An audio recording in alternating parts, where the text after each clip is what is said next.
All right, we are back yet again, and today's Instagram Quilt Fest prompt is new skill. So I'm racking my brain. I'm not sure what kind of new skill I am wanting to learn just yet. I do kind of want to hone in on curves, which I've done a couple times. And by a couple times, I mean I've done the parallel paths quilt and I did the take heart quilt. And that was the extent of my curves that didn't even make a full circle. So I know I've mentioned real recently about the glam clam. So I have the 8-inch glam clam, or the clammy as it's called. And so I think that's gonna be kind of helping me explore curves and really work on marking my register marks and doing all that kind of stuff. I know I'm familiar with tiny pieces and rectangles and all those kind of things, but curves are not my forte. So that's probably the new skill that I'm likely to learn. I know a lot of people have been talking to me about if I do ruler work on my long arm, and the answer right now is a big fat no. I do just edge to edge computerized right now. I haven't quite explored into ruler work. I don't have a ruler base for one thing, and I don't know if it's just not on my radar at this moment. Well, it is on my radar because I know it exists. It's just not on my to-do list. It's not on my top 5, I would say. Not that I even know what my top 3 are, but I would say maybe sometime I'll try ruler work. I do plan to maybe try a little bit more free motioning. I really just need to like watch a bunch of videos and practice and doodle. That's really the best way that I've come to see that those skills get perfected and kind of worked out. Especially, I love the fact that with my long arm, it's more like drawing versus moving paper. That's the best way I heard it described to me, is that when you're quilting on your domestic machine, it's like you're drawing with the paper, where on the long arm, you're drawing with the pen. Granted, it's like a preschool fist, but that makes more sense in my brain for me to kind of make those movements.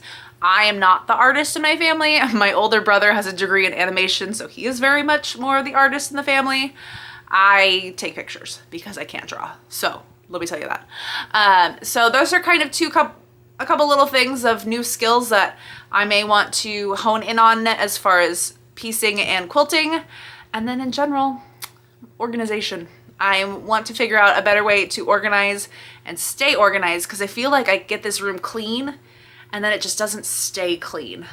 So my hope still is that I will energize and clean. I really just need like a week of like nothing else but just cleaning. And unfortunately, things like new refrigerators and work and trips and all sorts of other things get in the way.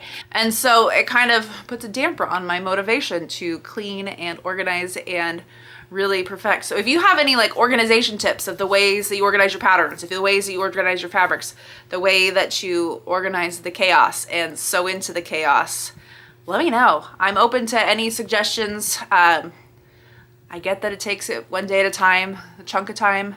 It's a little bit at a time. I get all that, but I'm looking for new things. Like, let me tell you, when Marie Kondo came out and showed her way of folding laundry, that changed my life. So if you know a Marie Kondo way of organizing fabric without me just ditching it all and telling me that it doesn't spark joy, because obviously it sparked joy when I bought it. So that's my way of sparking joy. And now I want to spark joy by being in here instead of just having tunnel vision with my sewing task. So I think what I'm gonna do now is I'm gonna spark some joy, and I'm gonna go cut out that kitty cat's quilt that I mentioned forever ago. So let's go get to work.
So now I've got all my background pieces. I've labeled them with the size that they are. I didn't clip the squares because there's like 50 of them in each stack, and then winter clip won't quite fit them, but at least those are done. And these are all clipped by fabric color because I know they're gonna mix and match and make our kitty blocks. So it says that each fat quarter will make one focal of part of block 1 and block 2, and then I'm sure it will also make the accent. So it's gonna be a lot of fun pairing up those cats. So now I'm gonna load these up in a box and they'll be ready to go to the retreat in a couple weeks.